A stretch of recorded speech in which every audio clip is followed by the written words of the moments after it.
आप सभी को मेरा प्यार भरा नमस्कार। एक बहुत ही इम्पोर्टेंट सेक्शन जो आपका स्पेशली मेरिट डिसाइड करता है। अगर आप इन्फोर्समेंट एसआई हो, एक्साइज एसआई हो, चाहे दरोगा हो, और स्पेशली आपका बिहार पुलिस का, चाहे आप कोई भी पेपर उठाओगे, चाहे ड्राइवर का पेपर या आपका बिहार पुलिस का जो पेपर होता है, चाहे एक्साइज पुलिस का होता है, उस सब में आपका वर्ल्ड हिस्ट्री से क्वेश्चंस रहते हैं। ये वन शॉट वीडियो होगा, बट आपका सपोर्ट इंपॉर्टेंट है। अगर आपका सपोर्ट रहा तो इसके लेक्चर कंटिन्यू रहेंगे। और एक चीज़, जितना आपको यहाँ बताया जाएगा उसी को पढ़ना और उसी को बार बार पढ़ना है, ठीक है। एक एक पेज से अगर आप देखोगे, ठीक है, 4-4, 5-5 क्वेश्चंस आए हुए हैं और जहाँ से क्वेश्चंस पूछे जाते हैं हम लोग सिर्फ वही डील करने वाले हैं। इससे पहले हमने आपको पॉलिटी का वन शॉट दिया है, ज्योग्राफी का वन शॉट दिया है, देख लीजिए, अभी रिसेंट एग्जाम हुआ है, ज्योग्राफी के सब क्वेश्चंस आपको वहाँ से मिल सकते हैं। उसी प्रकार से पॉलिटी का, अगर पूरा का पूरा पेपर अगर आप एक बार देखते हो अगर वर्ल्ड हिस्ट्री का, तो सबसे जो मोस्ट इंपॉर्टेंट होता है उसी हिसाब से हम पूरा वीडियो और पीडीएफ प्रिपेयर किया गया है सबसे। और ये जितने भी वीडियोस हैं आपके पीडीएफ है, स्पेशली जो श्योर सेलेक्ट, क्योंकि ये सब हम लोग क्विक कर रहे हैं, इसको डिटेल में भी समझाया गया, जैसे फ्रेंच रिवॉल्यूशन हो गया, ठीक है, और भी जितने भी वर्ल्ड वार हो गया ये सब, तो वो आपको ऐप पे मिल जाएगा। और श्योर सिलेक्शन ग्रुप का जो लिंक है नीचे है, जिसमें कि सब्जेक्ट वाइज आपको वीडियो पीडीएफ हर एक चीज़ डाला गया है, वहाँ जाके आप उसे ले सकते हैं। जुड़ने के लिए लिंक आपका नीचे है। अब देखिए, अगर हम लोग वर्ल्ड हिस्ट्री का बात करते हैं तो सबसे मोस्ट इंपॉर्टेंट, जिससे सबसे ज़्यादा क्वेश्चंस पूछे गए हैं, स्पेशली बिहार दरोगा, बिहार एक्साइज इन्फोर्समेंट, ऐसा ये सब अगर आप देखोगे तो वो है फ्रेंच रिवॉल्यूशन। उसी प्रकार से 5 से 6 टॉपिक बस आपको करना है। French revolution, Russian revolution, world war, ठीक है। उसके बाद आपका जर्मनी का एकीकरण, आप देखोगे जर्मनी, इटली, इसके बारे में आप पढ़ोगे। अमेरिकन रिवॉल्यूशन, और एक है साम्राज्यवाद और उपनिवेशवाद, दैट मीन्स अलग अलग देशों पे किसका किसका कब्जा रहा था। तो यही से क्वेश्चंस आपके पूछे जाते हैं। आज हम सबसे पहले हम लोग जो स्टार्ट कर रहे हैं वो है आपका फ्रेंच रिवॉल्यूशन। जिस तरीके से मैं करवाऊँ उसी तरीके से सोचना है, उसी को बार बार आपको पढ़ना है। देखिए, और देखिए जितने, और मैंने हाईलाइट भी कर दिया, जहाँ जहाँ रेड मारा हुआ क्वेश्चंस ऑलरेडी पूछे गए। सिर्फ इस एक पेज से आपका 5 क्वेश्चंस पूछे गए।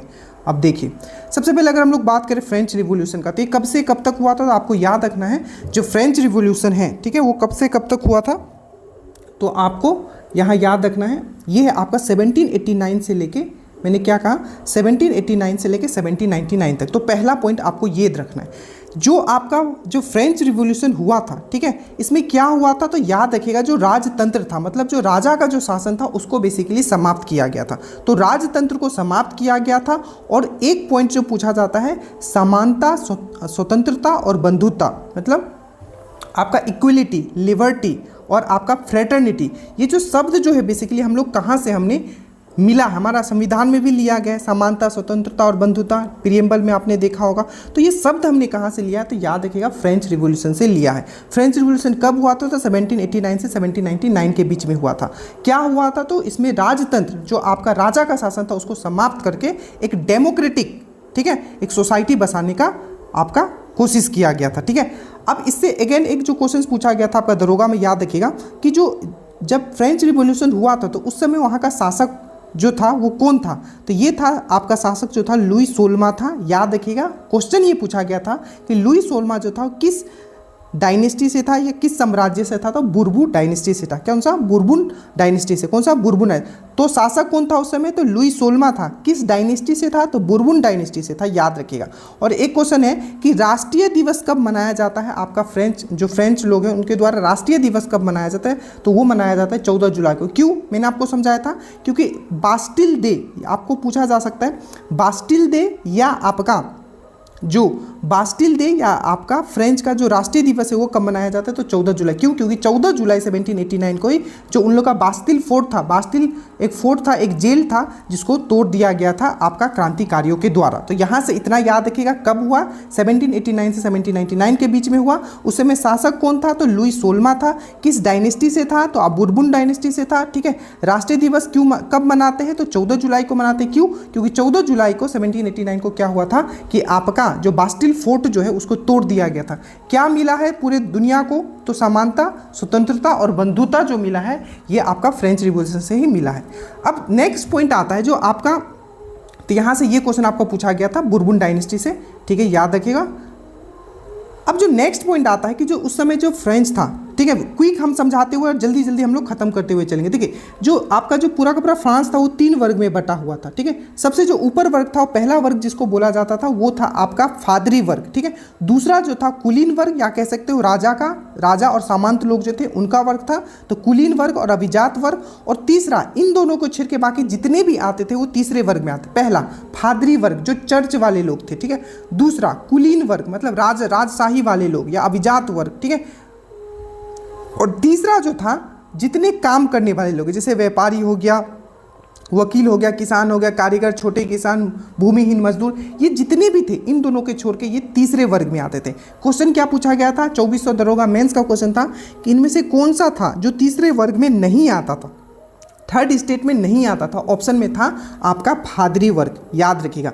अब यहाँ से याद रखिएगा ये जो ऊपर के जो 2 लोग थे, पहला स्टेट और दूसरा स्टेट, इनको कोई भी टैक्स नहीं दिया, मतलब इनको कोई टैक्स लगता ही नहीं था, मतलब इनका जन्म से ही अधिकार था। ठीक है, कि अगर वो फादरी वर्ग में जन्म लेते हैं या आपका दूसरा वर्ग में जन्म लेते हैं, आपका कुलीन वर्ग हो गया, तो उनको टैक्स नहीं देना पड़ेगा। टैक्स किनको देना पड़ेगा, तो तीसरे वर्ग को देना पड़ेगा। तो याद रखिएगा जो टैक्स देते थे वो सिर्फ तीसरे वर्ग देते थे, मतलब काम भी यही करते थे और टैक्स भी यही देते थे। और इन दोनों को क्या है, बस खाना है, पहला और दूसरा वर्ग को।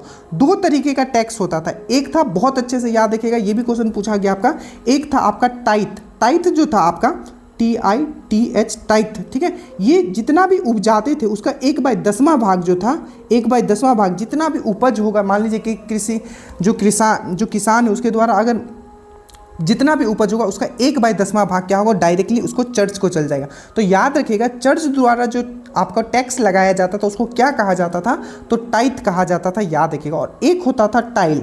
टाइल क्या है आपका, तो टाइल मतलब वो टैक्स जो डायरेक्टली आपको सरकार आपसे डायरेक्टली लेगा। तो ये जो था आपका टाइथ जो था आपका ये चर्च में जाता था, और जो टाइल जो था ये डायरेक्टली कहाँ जाता था, आपको सरकार को दिया जाता। और याद रखिएगा ये दोनों टैक्स जो था ये कौन देता था, ये तीसरा वर्ग देता था, पहला और दूसरा वर्ग नहीं देता था।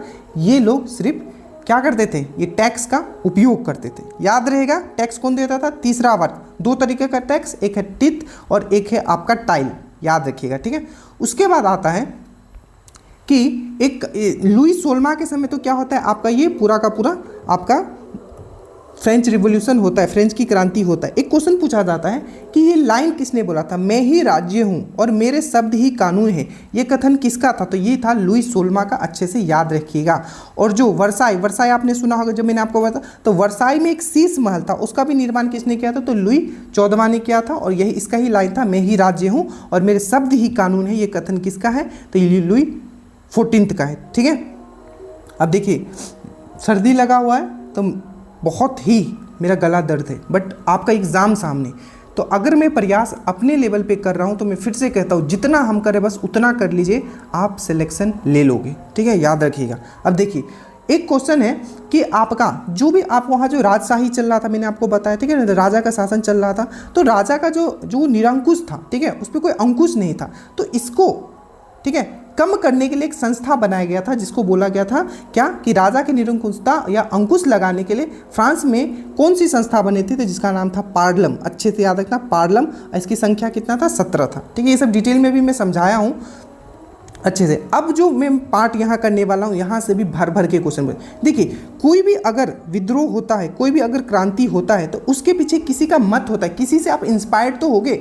ठीक है, जैसे कि हमारा जो यहाँ रिवॉल्ट हुआ था, ठीक है, रिवॉल्ट जो हुआ, ठीक है, जैसे कि तो उसके मतलब किसी के मत, मतलब गांधी जी है, गांधी जी ने बोला करो या मरो, ठीक है, लोगों ने उसको समझा और फिर क्या हुआ, क्रांति हुआ। ठीक है, इस तरीके। तो वहाँ के भी क्या थे, कोई चिंतक रहते थे। 3 लोगों का नाम आपको याद रखना है, वाल्टेयर, मोंटेस्क्यू एंड रूसो। याद रखिएगा फ्रांस क्रांति में सर्वाधिक योगदान इन तीनों लोगों का है और इनके ही मत से प्रेरित होकर लोगों ने क्रांति किया था। सबसे पहले बात करते हैं हम लोग वाल्टेयर के बारे में। ठीक है, इनका एक बुक है, बुक का नाम है आपका letters on English.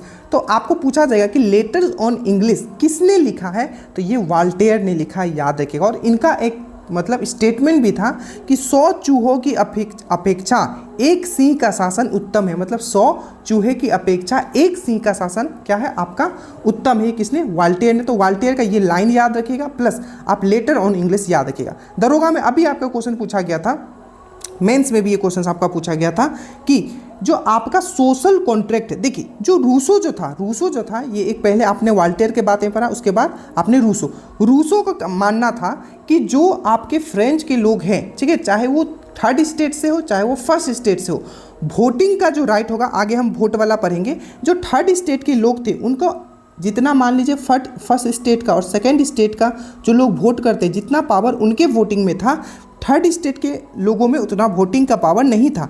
But Rousseau का कहना था एक लोग एक वोट, मतलब हर किसी को वोट का अधिकार होना चाहिए और क्या होना चाहिए, हर वोट का जो वैल्यू है वो एक समान होना चाहिए।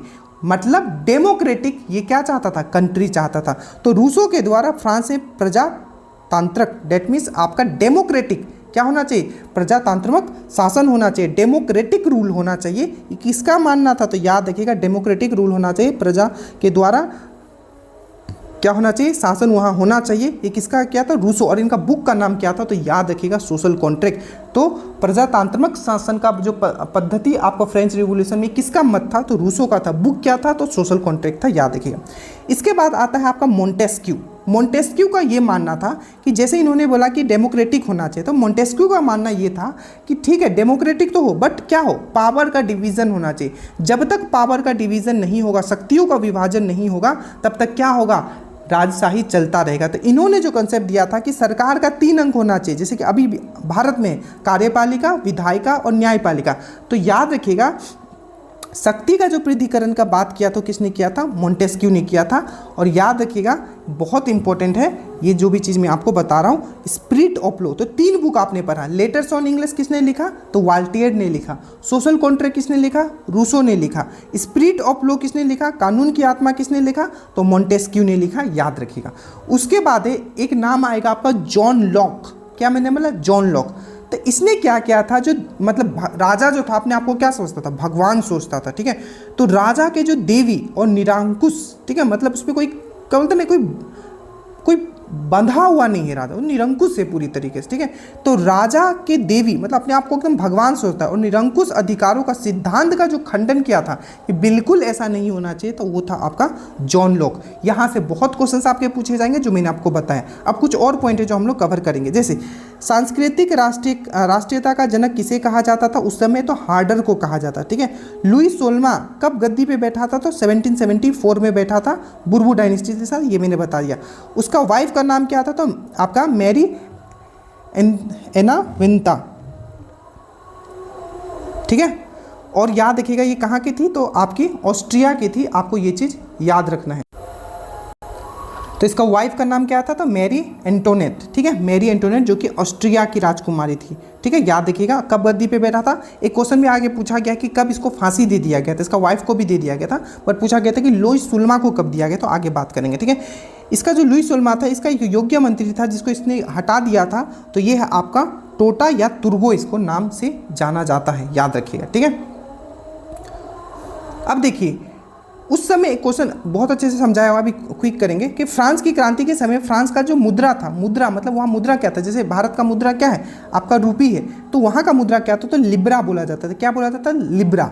और एक क्वेश्चन पूछा गया कि नाप तोल की दशमलव प्रणाली किसने दिया है, तो याद रखिएगा जो नाप तोल का जो दशमलव प्रणाली होता है ये फ्रांस का ही दिया हुआ, ये भी पॉइंट याद रखिएगा। अब देखिए अब क्या हुआ कि जो फ्रांस में जो था, क्या हुआ, फ्रांस का जो था राजा था लुई 16वां, उसका क्या था, पैसा ख़त्म होने लग गया था। तो उसने क्या किया, एक क्या बताया, एक बैठक बुलाया, ठीक है, एक बैठक बुलाया और बोला कि जो टैक्स जो है और बढ़ाना पड़ेगा, और ये टैक्स जो बढ़ाना पड़ेगा आखिर किस पे बढ़ाया जाएगा, तीसरे स्टेट के जो लोग थे, ठीक है। तो क्वेश्चन अब यहाँ ध्यान से देखो कि जो सम्राट ने एक बैठक बुलाया था, ठीक है, बुलाया था, वो कब बुलाया था, ठीक है, मतलब स्टेट जनरल की एक बैठक बुलाया था, क्योंकि इसको क्या था, इसको आपको टैक्स बढ़ाना था, ठीक है। बट इसके अगेंस्ट कौन थे, तो थर्ड स्टेट वाले पूरी तरीके से अगेंस्ट हो गए, ठीक है, और पूरा विद्रोह कर दिए और उस बैठक से निकल गए।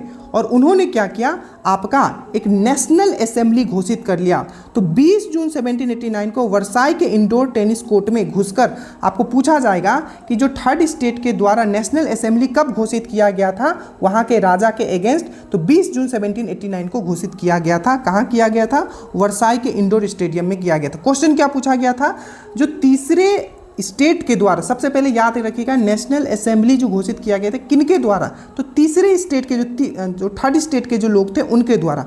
और उनका लीडर कौन बना था, तो याद रखिएगा नेशनल असेंबली और इसका जो नेशनल असेंबली जो बना था, ठीक है, इसका जो लीडर था वो था आपका मिराबियो एंड ओबेसिया। तो मिराबियो एंड ओबेसिया जो था, इसको ही ये क्वेश्चन आपको ऑलरेडी पूछा था कि जो आपका थर्ड स्टेट जो बना था उसका जो आपका जो लीडर था वो कौन था। तो थर्ड स्टेट बनाया कौन था, सॉरी नेशनल असेंबली बनाया कौन था, तो थर्ड स्टेट ने बनाया था। और उसका लीडर कौन बना था, तो मिराबियो एंड ओबेसिया ने बना था। और ये फर्स्ट स्टेट के लोग थे, बट इस समय जो इसको नेशनल असेंबली जो घोषित किया गया था थर्ड स्टेट ने बनाया था। और इतना याद रखिएगा इसका लीडर कौन था, तो मिराबियो और ओबेसिया था, ठीक है, याद रखिएगा। अब याद, ये तो मैंने आपको बता दिया कि 14 जुलाई, फिर से इन्होंने 14 जुलाई को क्या किया, देखिए ये क्या किया, 5 मई 1789 को क्या किया, इन्होंने मीटिंग बुलाया था। 20 जून को इन्होंने क्या किया, मई के बाद जून आए, नेशनल असेंबली घोषित कर दिया। लीडर किसको बनाया गया, मिराबियो एंड ओबेसिया को बनाया गया। और जून के बाद आता है जुलाई, 14 जुलाई 1789 को क्या, बास्टिल जेल जो था उसको ध्वस्त कर दिया गया। ये चीज़ आपको याद रखना है, ठीक है। और बोला गया, अब क्या बोला गया कि जब तक प्रॉपर सरकार बन नहीं जाता है तब तक जो शासन करेगा वो कौन करेगा, नेशनल असेंबली ही करेगा, जब तक राजा के ऊपर पूरी तरीके से कमांड नहीं आ जाता है, ठीक है। और फ्रांस में संवैधानिक राजशाही 1791 में स्टार्ट कर दिया या स्टार्ट हो गया। आप इस तरीके से कर सकते हो कि राजशाही संवैधानिक राजशाही होगा, मतलब इसके ऊपर कौन है, अभी नेशनल असेंबली है। अब कुछ पॉइंट और है जो आपको देखना है, जैसे असेंबली ने प्रसा और ऑस्ट्रिया, इसके बारे में नहीं समझाया था, ठीक है। ये दो देश थे, प्रसा और ऑस्ट्रिया, क्या सोच रहे थे, अरे मेरे सामने वाले देश में तो ऐसा हो गया, हो सकता है हमारे साथ भी ऐसा हो, इसीलिए इनके अगेंस्ट वो ये क्या कर रहा था, प्रसा और ऑस्ट्रिया क्या था, आपका जो बुर्बो डायनेस्टी का जो लुइस 16 था उसके साथ मिलकर प्लान कर रहा था कि नेशनल असेंबली वाले लोगों को खत्म किया जाए, ठीक है। तो इससे पहले ही क्या हुआ कि असेंबली वाले ने क्या किया, नेशनल असेंबली वाले थर्ड स्टेट वाले ने क्या किया, प्रसा और ऑस्ट्रिया के विरुद्ध युद्ध घोषित कर दिया, कब, 1792 में। और 1791 में क्या हुआ, फ्रांस में संवैधानिक राजशाही घोषित कर दिया गया। ये चैप्टर थोड़ा लंबा है इसलिए इतना समझा रहा हूँ, बाकी में इतना हमें टेंशन नहीं लेना है, ठीक है। और नेशनल असेंबली का जो नाम दिया था वो नाम क्या रखा गया, कन्वेंशन रखा गया। क्या रखा गया, कन्वेंशन रखा गया। 21 वर्ष के ऊपर के सभी नागरिकों को मतदान देने का अधिकार दे दिया गया, ठीक है। और 21 सितंबर 1792 को याद रखिएगा, 21 सितंबर 1792 को राजतंत्र को खत्म कर दिया गया और गणतंत्र क्या हो गया, स्थापना हो गया। और याद रखिएगा लुइस 16 को, ये क्वेश्चन पूछा गया है, लुइस 16 को याद रखिएगा देशद्रोह के आरोप में क्या कर दिया गया, उसको फांसी दे दिया गया। तो पूछा कब दिया गया था, तो 21 जनवरी 1793 को क्या कर दिया, 21 सितंबर को इस राजतंत्र को खत्म कर दिया गया और रिपब्लिक घोषित कर दिया गया देश को 21 सितंबर को। और 21 जनवरी 1793 को क्या कर दिया गया, इसको दोषी पाया गया और याद रखिएगा सार्वजनिक फांसी दे दी गई और बाद में इसका पत्नी को भी फांसी दे दिया गया, ठीक है। तो यहाँ जो ये बुर्बो डायनेस्टी का कंसेप्ट यहाँ खत्म होता है। इसके बाद जो आपका कुछ पॉइंट है जो आपको याद रखना है, यहाँ क्विक है, बस आप इसको बस याद कर लेना, ठीक है। देखो इसके बाद जो शासन आता है रोबेस्पियर का, ठीक है, रोबेस्पियर का। अब एक क्वेश्चन पूछा जाता है कि फ्रांस में किसके काल को, ठीक है, आतंक का राज कहा जाता था। तो फ्रांस के इतिहास में आतंक का जो राजकाल कहा जाता था ये रोबेस्पियर के काल को ही कहा जाता। 1793 से 1794 चला था, बट इसको भी देशद्रोह का इसके ऊपर घोषित होता है और इसको भी गुलिटिन करा जाता है। गुलिटिन क्या होता है, सर धड़ से अलग कर दिया जाता है। तो आतंक का राजकाल किसको कहा जाता था, रोबेस्पियर को 1793 से 1794, और इसको भी गुलिटिन कर दिया जाता है, देशद्रोह इस पर शामिल हो जाता है। 1794 में इसको खत्म कर दिया जाता है, ठीक है। अब इसके बाद आप आगे देखोगे कि जो आप एक बहुत इंपॉर्टेंट नाम आपने सुना होगा, नेपोलियन बोनापार्ट। नेपोलियन बोनापार्ट का एंट्री होता है, ठीक है, तो उसके बारे में थोड़ा हम लोग देख लेते हैं। नेपोलियन बोनापार्ट याद रखिएगा 15 अगस्त 1769 को कोर्सिया द्वीप में इसका जन्म हुआ था। इसका पिता का नाम था कार्लो बोनापार्ट, ठीक है। फ्रांस में डायरेक्टरी शासन का अंत कब हुआ था, तो 1799 में, क्योंकि 1789 से 1799 तक ही विद्रोह चला था, ठीक है।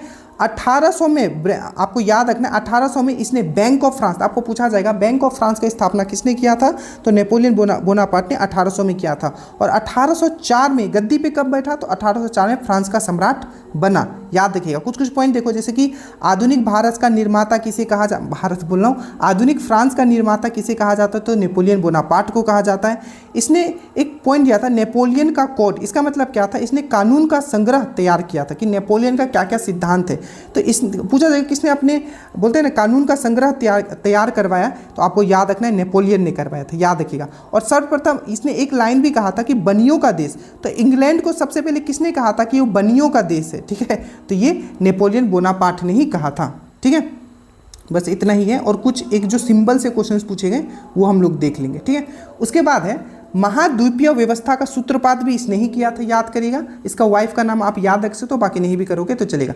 अब कुछ वार जो हुआ था इसके साथ, दो बहुत इंपॉर्टेंट है, एक 1805 वाला और एक 1815 वाला, ठीक है। जब फ्रांस पे ये बैठा, ठीक है, तो जो इसका जो फ्रांस पे जब ये आया, ठीक है, तो जो बुर्बू डायनेस्टी के भी जो कोई राजशाही परिवार था, ठीक है, तो राजशाही परिवार हट गया था, तो आमने सामने वाले के जो देश थे जहाँ राजशाही अभी भी चल रहा था, क्योंकि देखो जो राजशाही हटाया गया तो मैक्सिमम इंग्लैंड जो था तो बहुत देशों पे राज कर रहा था, तो उसके लिए बहुत बड़ा एक क्या था प्रॉब्लम था, ठीक है, कि यहाँ तो हट गया और यही चीज़ पूरे वर्ल्ड में लागू होने लगेगा, पूरे विश्व में लागू होने लगेगा, तो उसी लिए क्या होता है कि इसके साथ आप वार हो। देखो एक था आपका ट्रफलगर, ठीक है, ट्रफलगर का युद्ध होता है, ठीक है, इंग्लैंड और नेपोलियन के बीच में क्या होता है, ट्रफलगर का युद्ध होता है। कब होता है, 21 अक्टूबर 1805 को होता है, ठीक है, याद रखिएगा।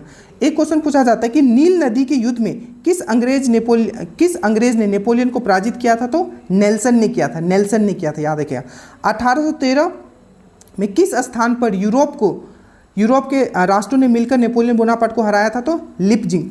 जितने भी यूरोपियन कंट्री थे राजशाही थे, 1813 में इसको हराया था, कहाँ हराया था, लिपजिंग में हराया था, याद रखिएगा। और बाद में इसको एक एल्बा जो द्वीप होता है, ठीक है, एल्बा उसने बंदी बनाकर इसको अल्बा एक टापू पे इसको भेज दिया था, पर वहाँ से भी वो भाग निकलता है। याद क्या रखना है, ट्रफलगर का याद रखना है 21 अक्टूबर 1805, और याद रखना है नेल्सन याद रखना है जिसको हराया था लिपजिंग में, यूरोपियन कंट्रियों ने इनको हराया था और टापू पे भेजा था, कौन सा, आपका एल्बा टापू पर ये भाग आया था वहाँ से।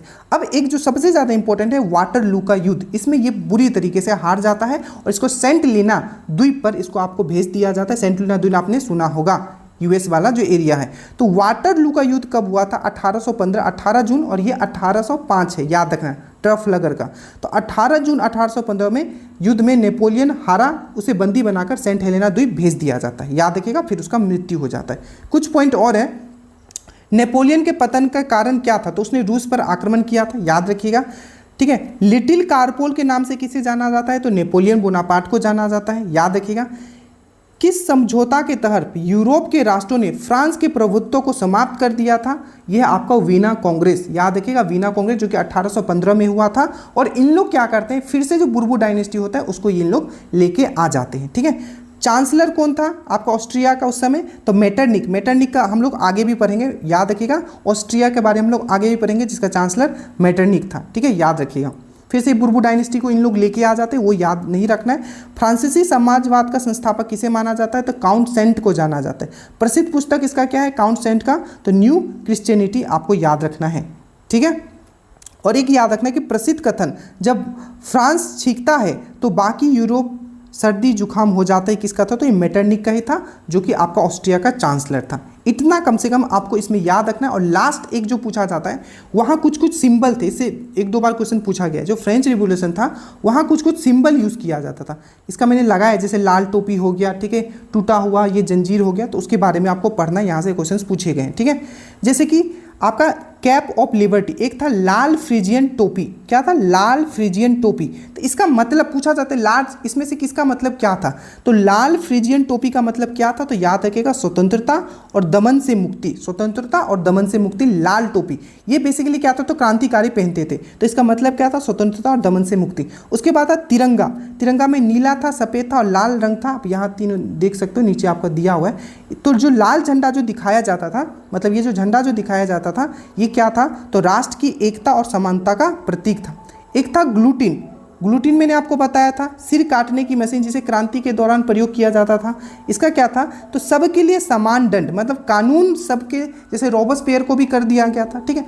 तो ग्लूटीन क्या था, तो सर काटने, धड़ से सर अलग कर दिया जाता था, और इसका मतलब ये था कि कानून के सामने सब इक्वल है, ठीक है। एक था ब्रोकन चेन, टूटी हुई जंजीर, सिंपल है, दास्ता और अत्याचार का अंत। दास्ता मतलब जो स्लैब बना के रखा जाता था, सबको स्लैब बना के रख, उस पर जो अत्याचार किया जाता था, इसका अंत याद रखना, पूछा जाएगा। ब्रॉक चेन, टूटे हुए जंजीर का क्या मतलब था उस समय, ठीक है। एक था आपका फेसेस। फेसेस मतलब होता है लकड़ियों का बंधा बंडल। आप देखोगे लकड़ियों का ये बंधा हुआ बंडल, तो लकड़ियों का जो ये बंधा हुआ बंडल किसको था, बंधा हुआ है, मतलब एकता में शक्ति है, ये दिखाता था।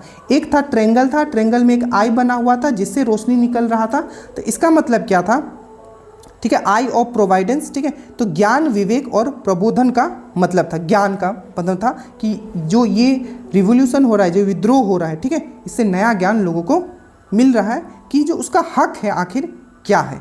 एक था नीला, सफ़ेद, लाल कॉकेट, जिसको कॉकेट बोला जाता था, तो ये देशभक्ति और क्रांतिकारी का पहचान था, ये अपना बैच की तरह लगाया करते थे, ठीक है। तो इसमें आपको इतना ही याद रखना है, इससे ज़्यादा आपको कुछ नहीं करना है। इसके बाद जो हम लोग पढ़ेंगे आपका वर्ल्ड वॉर 1 पढ़ेंगे, ठीक है। आप पहले मुझे ये बताइएगा ये क्लास आपको कैसा लगा, बाकी जो भी हम बहुत ही जल्द आपको क्विक ख़त्म कर देंगे। जय हिंद, और कमेंट कीजिएगा कैसा लगा। और जो श्योर सिलेक्शन बैच में आप जुड़े हुए हो, ग्रुप में जुड़े हो, तो इस सब पीडीएफ आपको वहाँ दे दिया गया, तो एग्जाम से पहले पूरा का पूरा रिवीजन करके चले जाइएगा। और अगर आप यूट्यूब पे देख रहे हो तो पूरा का पूरा वीडियो हम आपके लिए यहाँ कंप्लीट कर दे रहे हैं। और जो दरोगा वाले हैं, ठीक है, वो डिटेल वीडियो भी देख के जाइएगा ऐप से, ठीक है। और आपका जो वन शॉट वीडियो पहले डल चुका है, जैसे पॉलिटी का हो गया, ज्योग्राफी का होगा, वो जरूर देख लीजिएगा। जय हिंद।